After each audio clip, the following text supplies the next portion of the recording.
It's the Security Weekly News. Welcome to the week of 15 June 2025. I'm Doug White, and welcome to the show.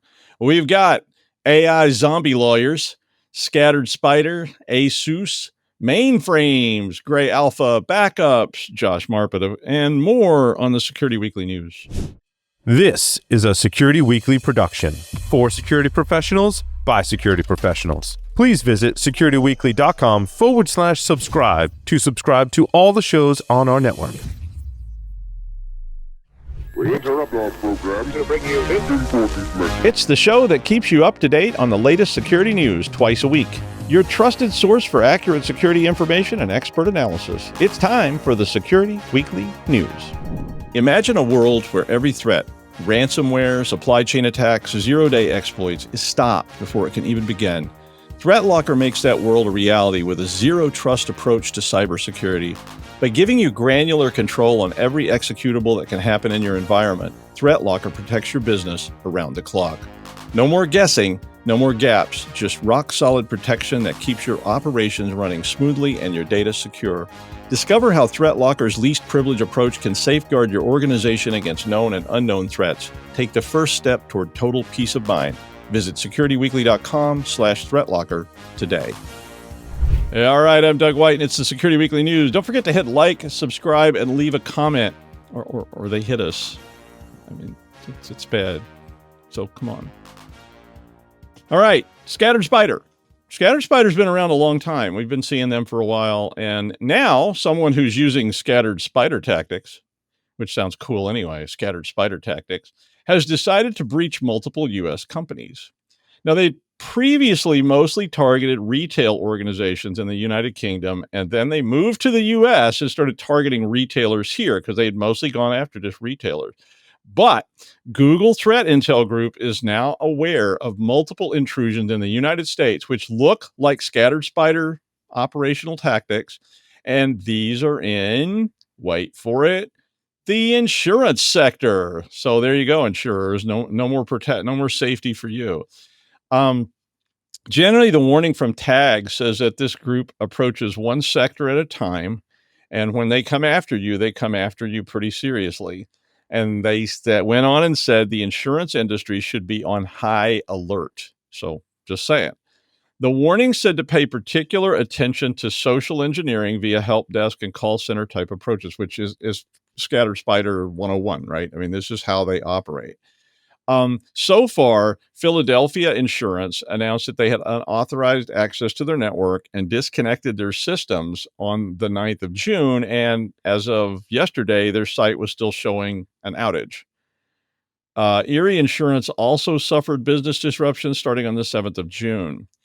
Now, of course, this is just the ones that have been reported so far. And, I don't know if they're targeting small agencies to try to get to big agencies or what. But Scattered Spider typically uses all sorts of phishing type approaches, SIM swapping, MFA fatigue, and MFA bombing for initial access. So if you don't know what some of those things are, just to reiterate, I know most of you do. SIM swapping, of course, is where we go and get some nice or bribable employee to change out our phone so that they can intercept your MFA codes. And MFA fatigue is where you just get hit with 8,000 requests for it till you're just clicking okay. And that, eventually gets them through. In this case, then they've been dropping ransomware like Queuing and DragonForce and Ransom Hub.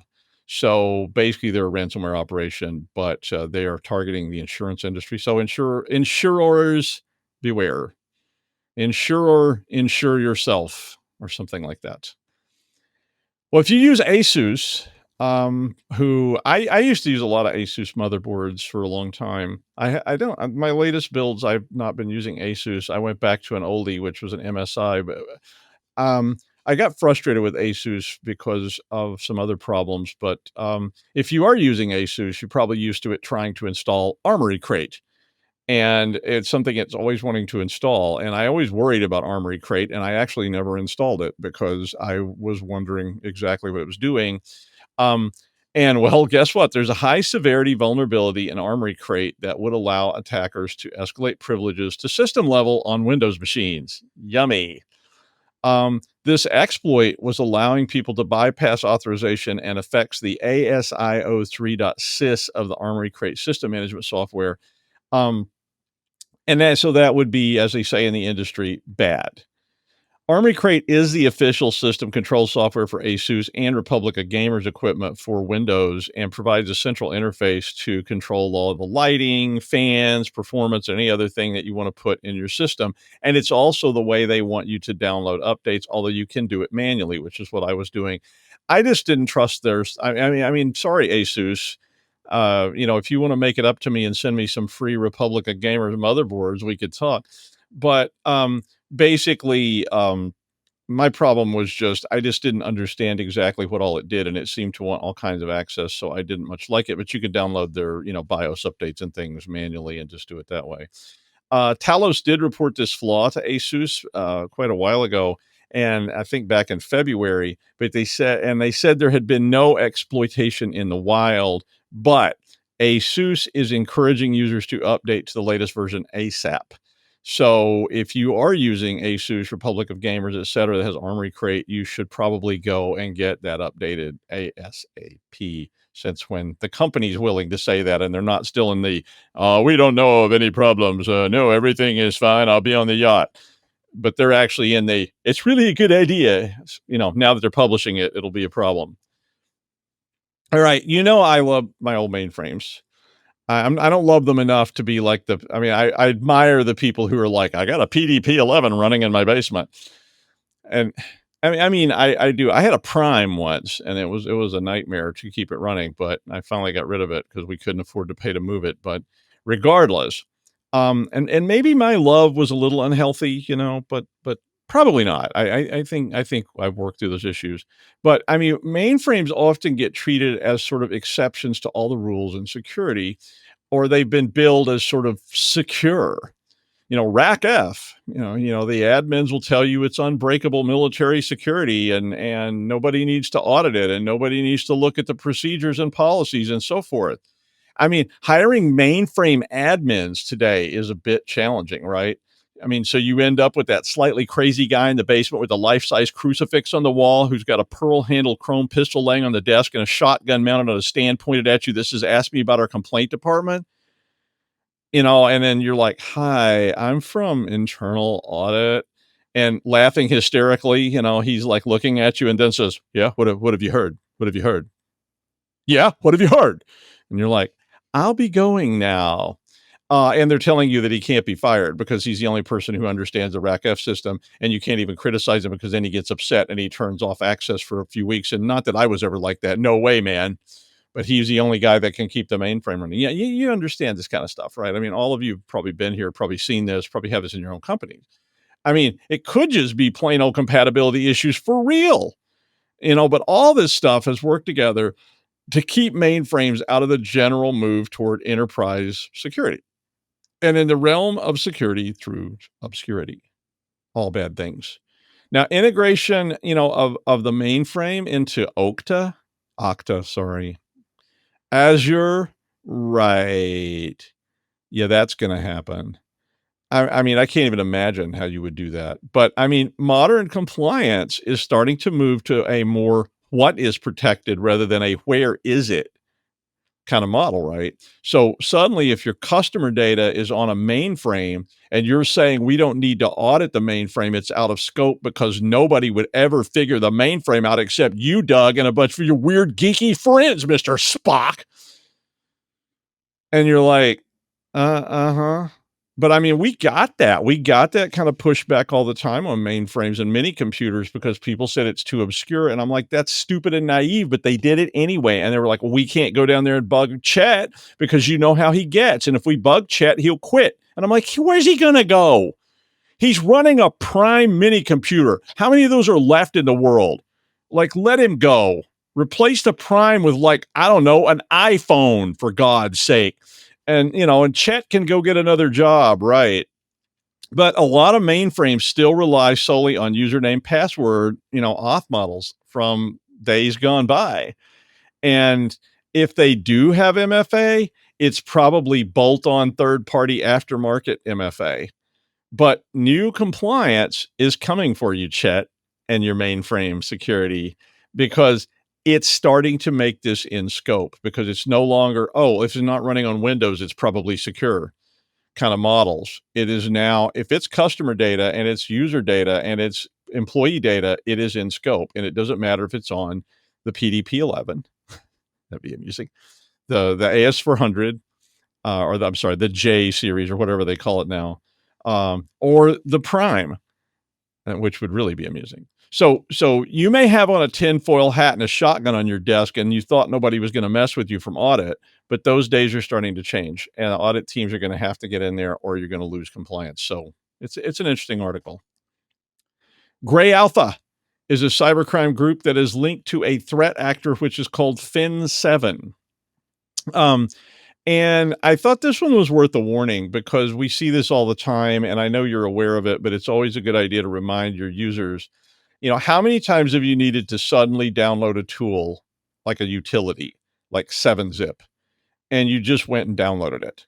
You Google it and said, I need 7-zip because I got this file I can't open or whatever. Well, GrayAlpha is running all kinds of sites which impersonate 7-zip and other utility software, according to Insect Group. The download, of course, installs a rat. The fake software includes a Google Meet, LexisNexis. I'm like, fake Alexis. LexisNexis is a pretty serious piece of software to be like, yeah, I think I'll download it from this site. Asana, AIMP, SAP Concur, and Advanced IP Scanner. So, some of them seem like a little more, but I guess I don't know about SAP Concur. I know what SAP is, but I don't know if that Concur version is like something you just suddenly need. But it's this stuff that you're like, oh, I really would like this, or I'm looking for an IP scanner or whatever.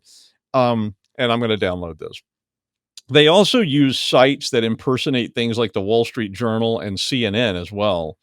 The campaign apparently started in April of 2024, and the websites all have a common host fingerprint and are mostly hosted via this hosting service called Stark Industries Solutions. A little Iron Man call out there, I guess. But apparently, this Stark Industries Solutions has been commonly used by Fin7. And Fin7 has also used advanced IP scanner downloads as a social engineering lure in the past. So the rat is a new version of Fake Bat, which is called Mask Bat, and it delivers net support rat as a payload. So basically, I guess my point here is ensure you have a handle on this and you remind your users that when you need something, always think about where you should get it and what you're getting, because it's all too easy to just say, oh, I need unzip, I need this, I need that. And you click on something and then you get rats installed on the enterprise network. So be careful, or don't let them install stuff. They love that. I just put this story up because it was one of the things we saw a lot from different perspectives when I was doing audits. Forgotten accounts, or I call them deprecated accounts. Um, Basically, this particular story is about service accounts in particular, but all deprecated accounts need to be managed. I mean, this is a big deal.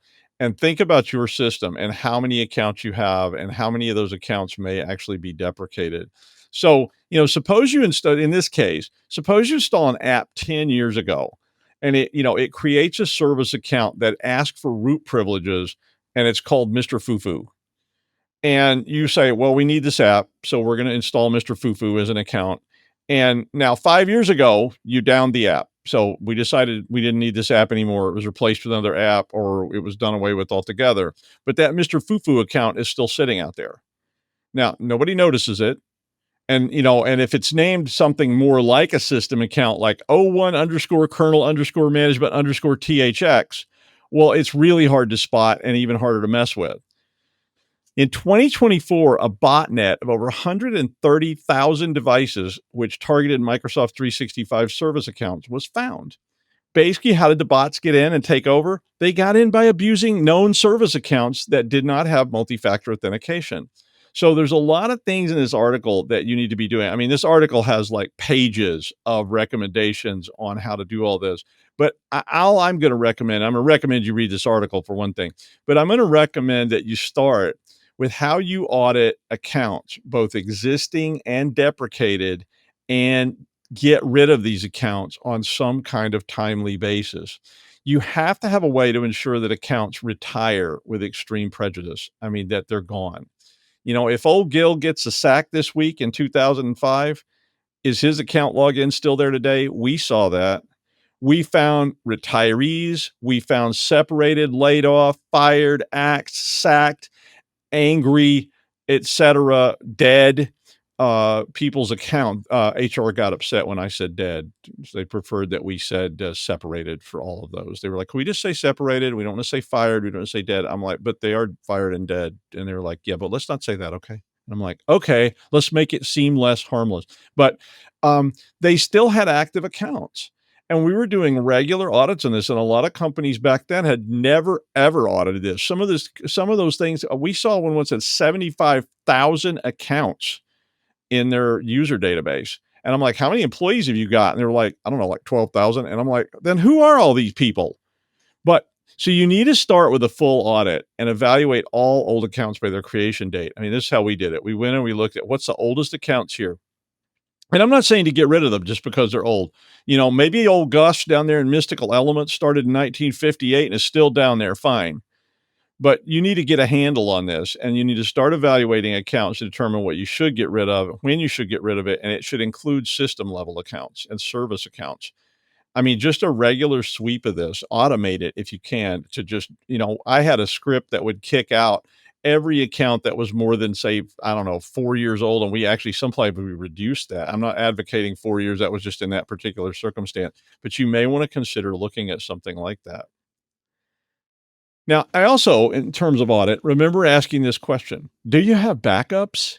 And, there was this uncomfortable time when the answer was, well, I mean, we're going to do that. Yeah. Like pretty soon we're going to do that. I'm like, so you don't have backups? Well, I mean, we have a plan. We just haven't done it yet. And then that moved into yes, we have full backup sets. And I was very happy at that point because, I'd go back to these people and they're like, yeah, we have full image backups. And I'm like, wow, well, that's good to hear. But the next question was, because you just can't win with audit, do you have out of band backups? And they went, what? What does that even mean? I'm like, do you have backups that are not on site? You said we had to have backups. Well, we have backups. I mean, now what do you want? Well, what's after that? We're going to have to have backups in space? Yes. You're going to have to put them in space on a floating platform. That's the only way to keep them safe. But I mean, that was my next question. And it got those same blank stares that the original, also very black, yeah. But it got those same stares that the original backup questions got.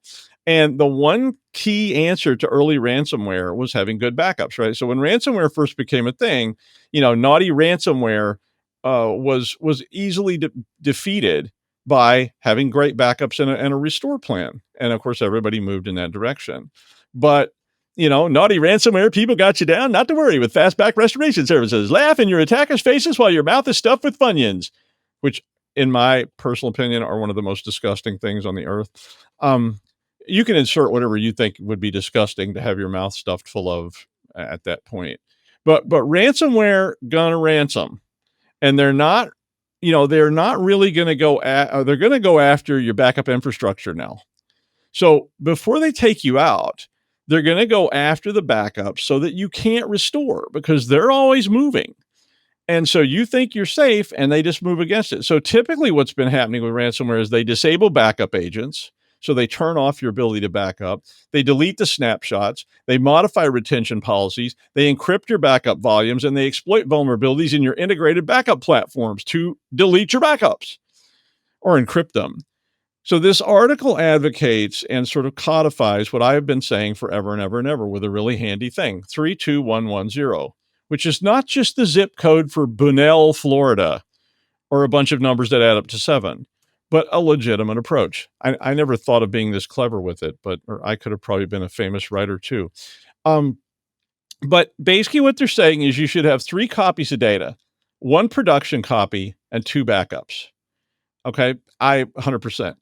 These should be full image backups in 2 different media formats. So this is the 2.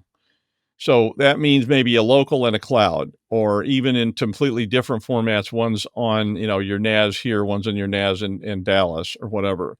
One offsite copy. That's one of the ones. This is my out of band thing. So you put that copy in the salt mine, right? You got to figure out how far back can we go manually and make sure that there is a copy at that point that is offsite. So when the big storm comes and everything is underwater, that backup is not also underwater. One immutable copy. And I'll be honest, I had never really recommended this, but I actually was 100% on board with this. An immutable copy is an unwritable. And they said they usually put this in the cloud and it just cannot be altered. So and I realized we were doing this. We were advocating they put in, of course, this is going to sound naive, but that they burn this on DVDs and things like that as a permanent, fallback position. So this is like your absolute worst scenario. We have to fall back to the beginning of the year or whatever, but you need to decide what that horizon is. And then the zero is zero errors. That sounds a little desperate to me, but zero errors, meaning you've tested it. And I agree with the concept very much. You have to test this stuff.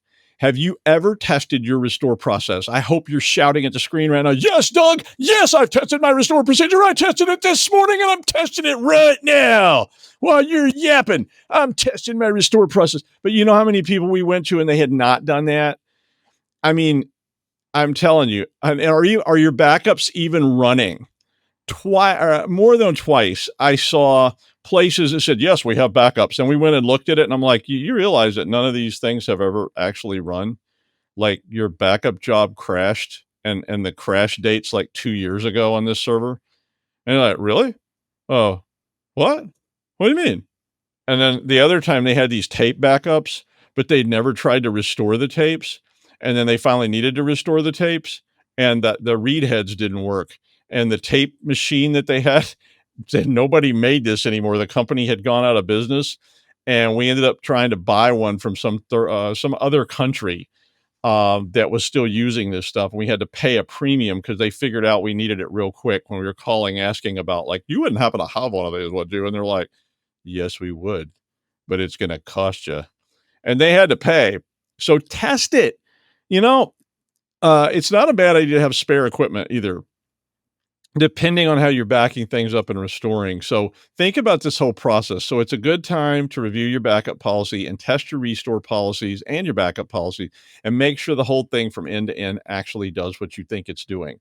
Or when all comes crashing down, that's when you'll find out nobody checked the fire extinguisher pressure and you really need a fire extinguisher. And all that comes out is kind of a like,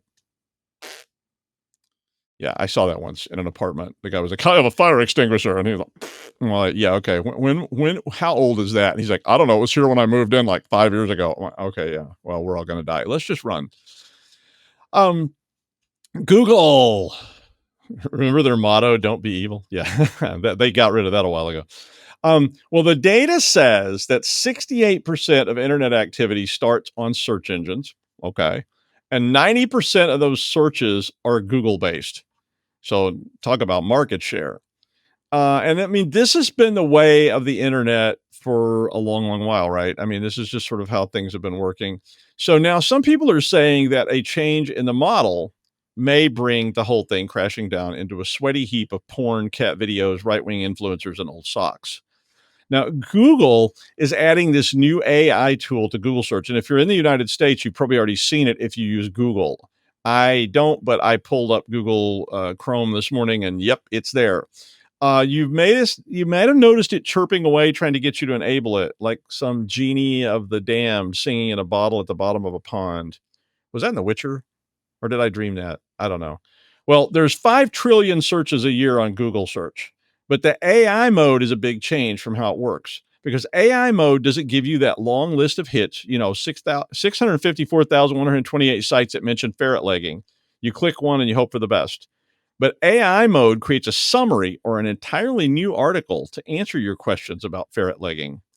I mean, the fear, among other things, is that because of the web business model and the way that model relies on pushing business to sites, not just letting people read about ferret legging, but actually getting them over to the International Association of Ferret Leggers so they can sign up for membership and instructions and all this kind of stuff. Well, if that doesn't happen, it may crush the whole model. I mean, that's not always a bad thing, or we'd all still be driving around on, horses and whatnot. But if you get crushed in the process, and by crushed, I mean you lose your job, it's kind of bad. Now, the other thing I was thinking was what if all these mini articles become the basis of citations too? So it creates an article about it, which could be possibly made up of who knows what, including hallucinations. And then those become articles. And then those articles get referenced in other articles. And now you're getting an article that's about the other articles that were about these previous articles that were all based on self-fulfilling prophecies and circular logic all over the place. And yeah, in fact, that could even lead to what is called the machine web. And the machine web is a term that we use to describe which sites are created to optimize AI reading of sites. And humans can't even read them anymore. I mean, what does an AI thirst trap look like anyway? The Z1098 leaned over and all her chips did this. But again, there's a lot there. So if the AI start building AI thirst traps for AIs to get them to construct articles for pathetic humans to read what the AIs tell you to read, it could get even crazier than it is. I mean, I don't want to be a Luddite, but it is scary. But I guess we'll all find out now, won't we? Well, speaking of AI thirst traps, he's the hottest AI thirst trap around. It's Guru Josh Marpet. Hi, Josh. I'm the hottest AI thirst trap around. It's that head that looks like a zero. Thank you. Anyway, dear God. Some great stories today, man. Seriously. Yeah, there were some good ones. Yeah, seriously. I picked a one that's a little more philosophical because it's fascinating. Okay. This is from Dark Reading, and it's about the quietness of the cyber future and how the attack surface is changing drastically. It was a really good article. It actually made me stop and think a little bit. It talks about some of the avenues of attack that are starting to be seen. For example, you're familiar with digital twins, where you have a model, a model in digital form of a physical piece of infrastructure. So you've got a pump, you've got a valve, you've got an entire factory or whatever. And we have a digital twin that's simply a simulation of it effectively. And we run it and we say, oh, that valve has gone through 50,000 gallons. It's got a 55,000 gallon lifespan. We should probably, replace it soon, put it on the schedule for replacement. This helps with maintenance. This helps with keeping track of what's going on. Stops, wildfires in California from happening occasionally, that kind of thing. But what happens if somebody screws with your digital twin? It's not protected with physical security like your actual valve in your actual factory. So what happens if somebody says, oh, you know what? Yeah, it hasn't done 25,000 gallons. It's done, twiddle the dial, 70,000 gallons. Oh my God, it's overdue. Emergency shutdown of the plant to replace the valve that had no need to be replaced. If somebody can get at your digital twin systems, that could be a problem.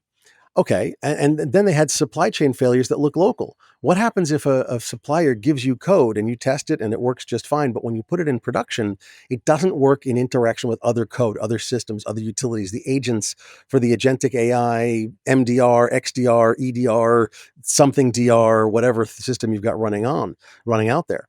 You've got problems. And so if the vendor's patch was rolled out and not verified against dependencies, that's something that a very simple, let's just skip this test to get it out there and fixed right now. It could take weeks of downtime, could take you down entirely across systems. So you've got to monitor your vendor's changes. This is where SBOMs come from. Q Alan Friedman hopping in like the SBOM Superman and going, ha ha. And this is where you keep track of all the software, the code, the pieces that vendors send you. So that's not something we have as part of our vulnerability management per se. It's something vendor management, and we still have to do that kind of vulnerability management, and we still have to do that version control of it and dependency matching and test every patch in staging before it goes into production. So what fixes these things? Oh, process? Hey, let's talk about process. Then there's market signals as a point of failure. The whole point of this, I know we're running short on time. I want to make this really quick, but the point is that the processes that you put in place can be used against you. And the last one in here about familiar behavior, different intent, I love. They actually had a system user who was doing everything exactly to baseline. Let me repeat that. All of their behaviors were exactly to the millisecond to baseline. You tell me any user that follows their previous behavior to the millisecond, and I will show you somebody that's been AI botted. Okay? Because no human can do everything exactly to the millisecond, which means that there's an AI or a bot of some sort that is controlling that identity inside your system and actually running the commands and everything else.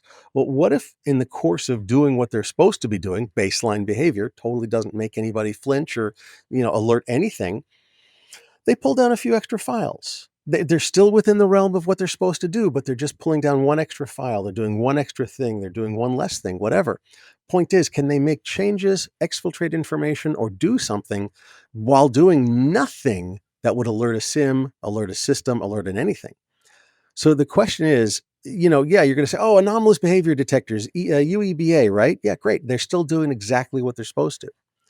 So the problem here is that these are subtle, very, very subtle signals in order to screw with your business, not in order to ransomware you, not in order to change things, but in order to make you less reliable, less resilient, less optimized, less adaptive. And when they can do that, they can actually start taking things down much more easily than they could before. And if I can turn off your entire factory because one valve, I twiddle that dial and say it's at 70,000 gallons. Oh, look, it's an emergency overlap. It's going to blow any second. So take the entire factory down and I start losing $500,000 a minute or whatever ungodly amount of money it is. Guess what? There's significant problems there. Now they've damaged me. They didn't make any money on this, not like ransomware or something, but they've damaged me to the point that if they come back and say, do you want us to do it again? Maybe I will pay them. And so these kinds of failure modes are failure modes that we're not used to. We're used to very dramatic things. It stopped working. They defaced the website. This ransomware attacked, whatever. How about if I just twiddle a dial somewhere, make something else move, or do something exactly the same, but copy the screen as it comes across? Now I've got your data. There are so many subtle ways to attack that we have to watch everything that goes on, and monitoring not only our compliance, but our security, as well as our traffic, as well as our data, has to become part of our continuous monitoring and part of what we do on a daily, hourly, monthly, yearly basis. And so effectively realize that our attack surfaces are, well, broader than we thought. And it's time to start continuous compliance, continuous security. Thank you. I agree. I think you're spot on. I thought that's also a very good story. It might have been more philosophical, but that's okay. We can do philosophy. I think, therefore I code. But I like it. I think, therefore, cogito ergo dev. There you go. Cogito ergo dev. I'm sold. Thank you, Josh. Sci-fi always had that whole thing about being uploaded. There was from the 30s, even the really old sci-fi stuff, they already started talking about, uploading you or preserving you in some kind of cyber hell or maybe cyber heaven. I don't know. In Neuromancer, poor old Dixie Flatline was really just wanting to be erased, right? That was the deal he made with Case, was like, after this is over, you'll erase me, right? And, an Altered Carbon, remember that one? They used it to torture people. They upload your brain and then torture them so that you won't die. Yeah, pretty dark and twisty. But, the preservation of some person or body's personality is an interesting concept. Now, for decades, I talked to Lou, my best friend Lou, every Sunday, and religiously almost. We talked about politics or electronics or guitar or physics or telescopes or whatever. And I miss it. It was really like, calling my father confessor kind of thing. But, I miss it. He died and he's not there anymore. Well, so some of the sci-fi stuff is actually starting to show up. And I've seen a whole bunch of different articles about training AIs on someone to make a kind of dead bot or an AI ghost bot or whatever you want to call it. The article called it a grief bot. I've been calling them dead bots, but regardless. Now, one person apparently is already trying to figure out a way to prevent this from being done to them in their will, so that when they die, they cannot be brought back. Now, currently, the general tendency is that requests for no AI resurrections and wills would be ignored because there just really isn't anything out there. And I mean, if I could get all of Lou's papers and writings, and maybe I had recorded him a lot while he was talking to me on the phone, even though I didn't, but if I had all that kind of stuff, would that be him and I could talk to him?